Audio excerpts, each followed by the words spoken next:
My parents told me my wife wasn't welcome on our family trip. When I refused to go without her, my mother smirked. She's just a guest, not real family. I stayed silent.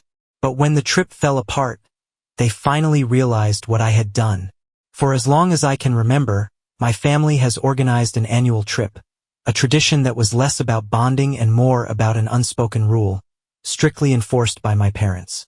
It didn't matter what was happening in our lives.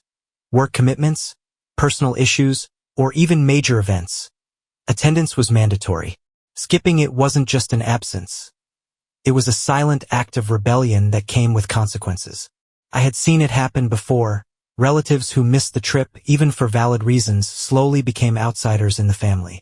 Invitations to gatherings became rare, conversations turned cold, and eventually, they faded into the background. This year's trip carried even more weight. It was my father's 50th birthday celebration. My parents had been meticulously planning every detail, making sure the guest list included everyone important. Being there wasn't just expected, it was a statement of loyalty. I had never missed a trip, and now that I was married, I saw no reason why that would change.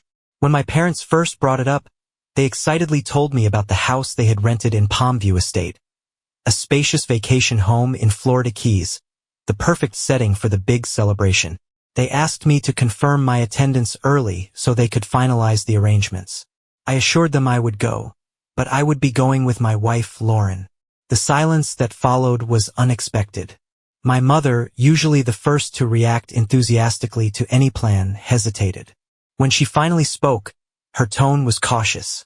She said she wasn't sure if it was a good idea for Lauren to come, that the trip was just for family, and maybe it would be best if she stayed home.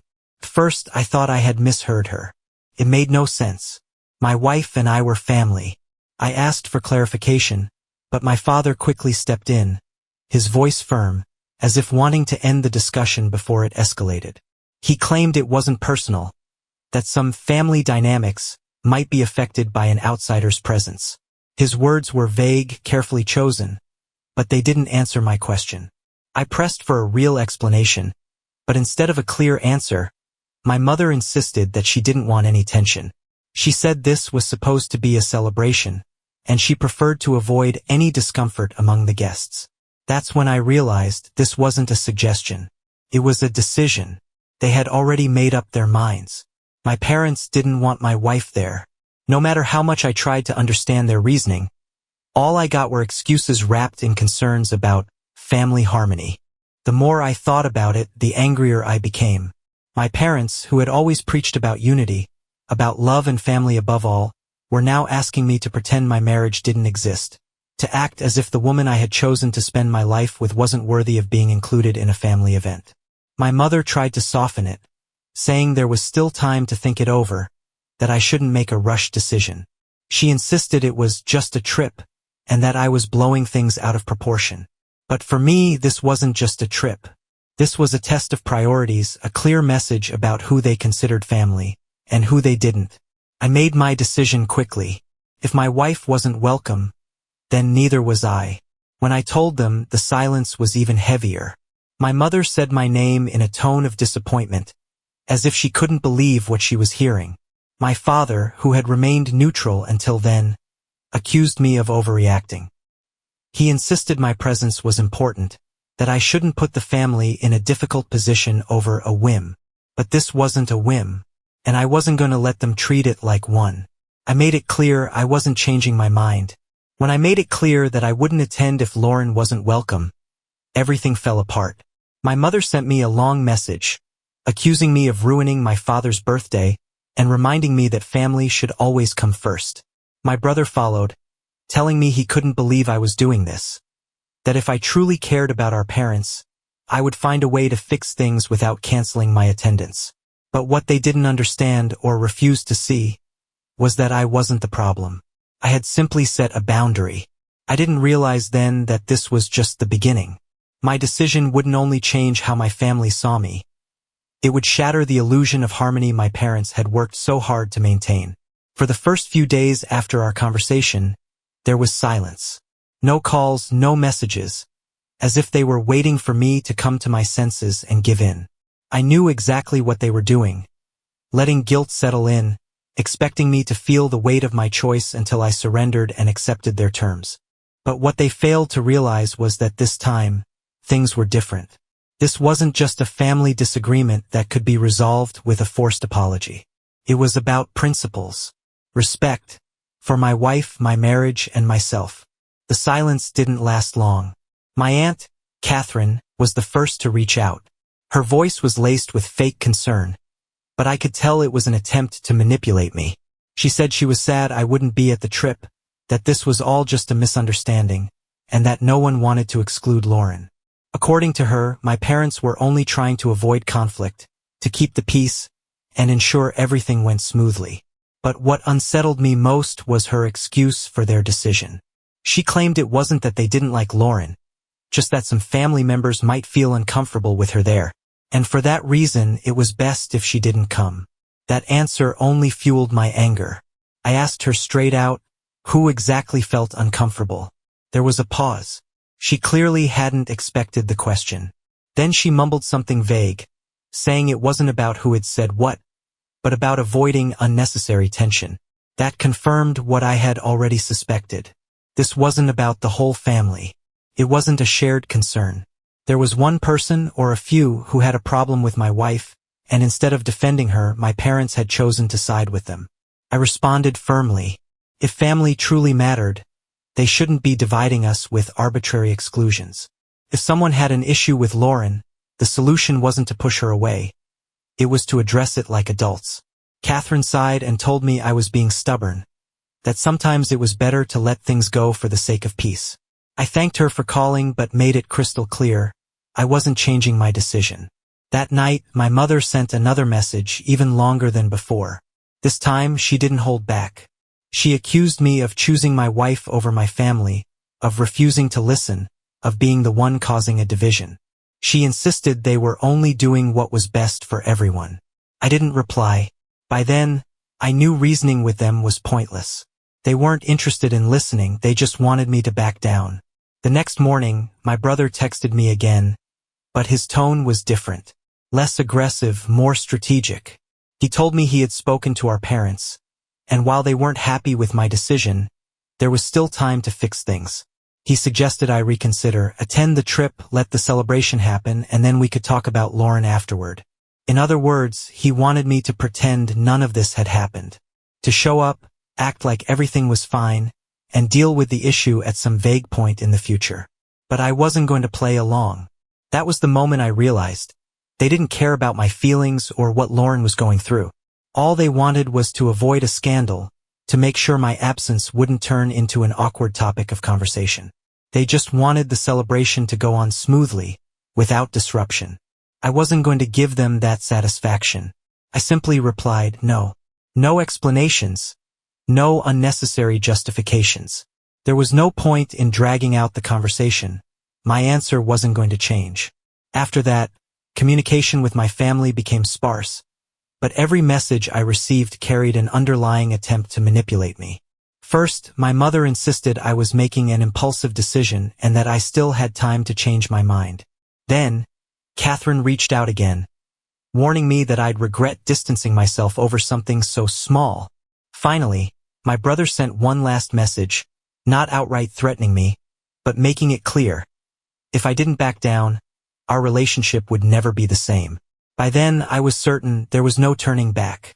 But what none of us realized at the time was that this conflict was about to escalate in ways we never expected. Update 2. The silence that followed my refusal felt like a temporary truce. But I knew better. My family never let things go, especially when something threatened the fragile illusion of unity they worked so hard to maintain. Days passed without messages or calls. On the surface, everything seemed calm, but deep down, I had a nagging feeling that something else was happening behind the scenes. The way my mother had insisted, the way my brother had tried to negotiate, the way my aunt had carefully chosen her words, it all pointed to a hidden reason behind their decision to exclude Lauren. That suspicion was confirmed when I got an unexpected call from Andrew, one of my cousins. We had never been particularly close, but we got along well enough. Unlike the others, He didn't sound condescending like my mother or passive-aggressive like my brother. He sounded uncomfortable, as if debating whether to tell me what he knew. After a brief pause, he finally admitted the truth. It wasn't some family members who had a problem with Lauren. It wasn't about family dynamics or avoiding discomfort. It was one person, Jessica, my brother's wife. At first, I wanted to believe it was a misunderstanding, but the more Andrew explained, the more everything made sense. He told me Jessica had opposed Lauren's presence from the start, going directly to my parents and making it clear she didn't want her there. Instead of shutting her down and reminding her that she had no right to decide who was part of the family, my parents had listened. And at some point, they had chosen to take her side. Her hostility toward Lauren wasn't new. It had been building for years. Andrew reminded me of little moments I had overlooked. How Jessica had made snide remarks about Lauren's outfits at family events. How she had accused her of trying to outshine others at gatherings. How she had once scoffed at her presence during Christmas, implying that Lauren always wanted to be the center of attention. But the worst part wasn't the things she had said in the past. It was what she had done recently.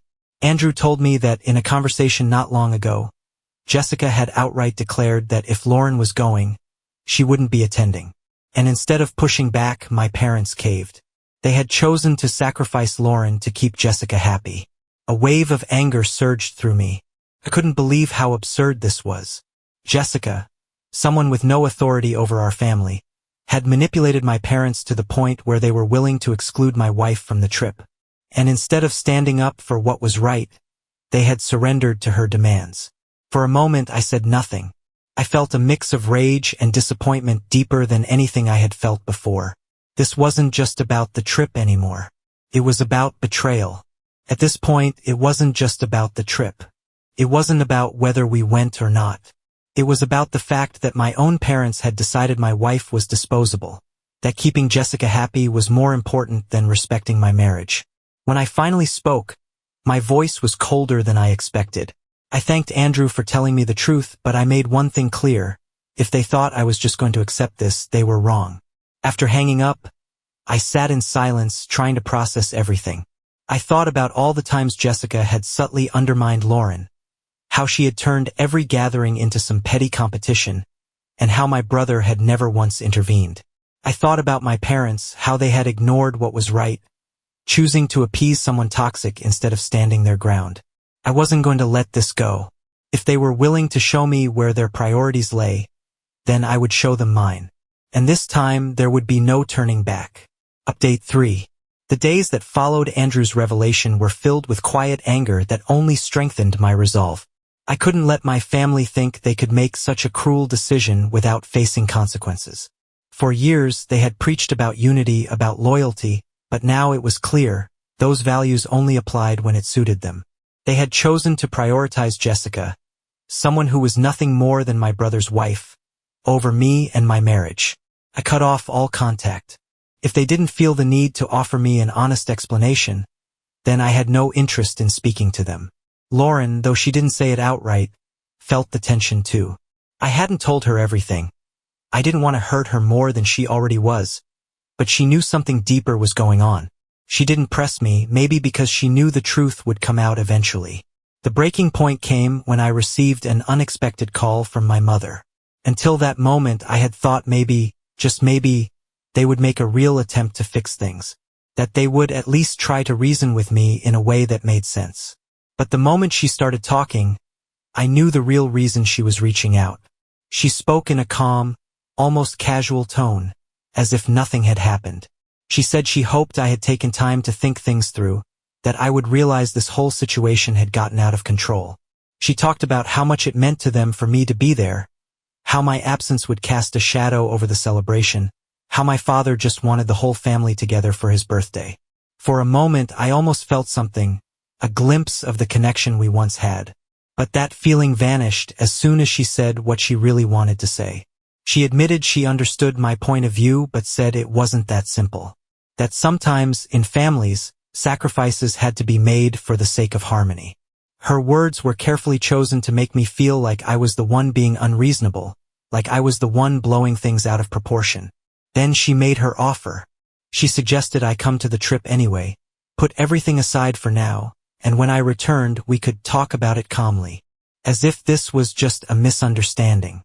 As if it could all be resolved with a simple conversation. I listened in silence, giving her no indication of what I was thinking. When she finally paused, waiting for me to respond, I decided I wasn't holding back anymore. I asked her if she really thought I didn't know the truth. If she and my father really believed they could hide what had happened and manipulate me into thinking Lauren simply didn't fit in. The shift in her tone was instant. Before she could respond, I pressed on. I told her I knew Jessica was the one who had demanded Lauren be excluded. That instead of telling her she had no right to make that decision, they had chosen to go along with it. Then I asked the question that had been burning inside me. If Jessica had threatened not to come, why hadn't she been the one left out? Why was her presence more important than the woman I had chosen to spend my life with? I didn't expect her to admit it, but she did, in the most cowardly way possible. She said it wasn't that simple, that they hadn't wanted to cause more conflict, that things with my brother and Jessica were complicated, and they didn't want the trip to turn into a battle. She tried to justify it as a way to avoid more problems. But she didn't understand. They had already created one. I told my mother that by making their choice, they had made their loyalties clear. I calmly stated that I had made the right decision by refusing to go. If they wanted to run the family under arbitrary rules, they needed to be ready for the consequences. If Lauren wasn't family to them, then neither was I. I hung up before she could respond. Less than an hour later, the news spread. To my surprise, my grandmother, one of the few family members who had always remained neutral, took a stand. She was the matriarch, the one who held everyone together, and when she found out what had happened, she was furious. She called my parents and told them their behavior was disgraceful. Excluding Lauren over Jessica's demands was unacceptable. But she didn't stop there. As a form of protest, she canceled her attendance at the trip. That was the breaking point. Her decision set off a chain reaction. Other relatives started questioning what was going on, and one by one, some of them backed out as well. My parents had tried to handle this quietly, expecting me to accept their decision without making waves. But now, they weren't just dealing with my absence. They were losing more and more guests as word spread. The trip that was supposed to be a grand family celebration was now overshadowed by tension and conflict. And all I had to do was tell the truth at the right moment. Update 4. The chaos that followed was beyond anything I had anticipated. For years, my parents had maintained the illusion of unity, pretending that any issues in the family were handled peacefully. But with the truth out in the open, and my grandmother leading what was essentially a rebellion, their carefully constructed facade crumbled. What had started as a conflict between my parents and me had grown into something much bigger. My absence from the trip was no longer a minor inconvenience. It became a symbol of the family's deeper fractures. People had always suspected my parents favored my brother and Jessica, but now they had undeniable proof. As the days passed, the fallout from their choices became more apparent. My grandmother's public disapproval made it clear this wasn't just about me. It was a matter of principle. Several uncles and cousins began reconsidering their attendance, realizing they didn't want to be part of something so blatantly unfair. Some even reached out to me directly, asking if the rumors were true. I didn't sugarcoat it. If I had learned anything from this situation, it was that the only way to fight manipulation was with truth. And the truth alone was enough to make people rethink their stance. Meanwhile, my brother remained silent.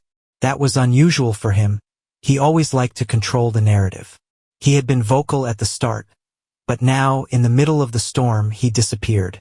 I knew it wasn't accidental. He was likely waiting for everything to settle, hoping to avoid accountability.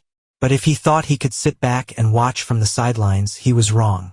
Eventually, when things became truly unmanageable for my parents, I finally got a call from him. And this time, his tone wasn't calm or diplomatic.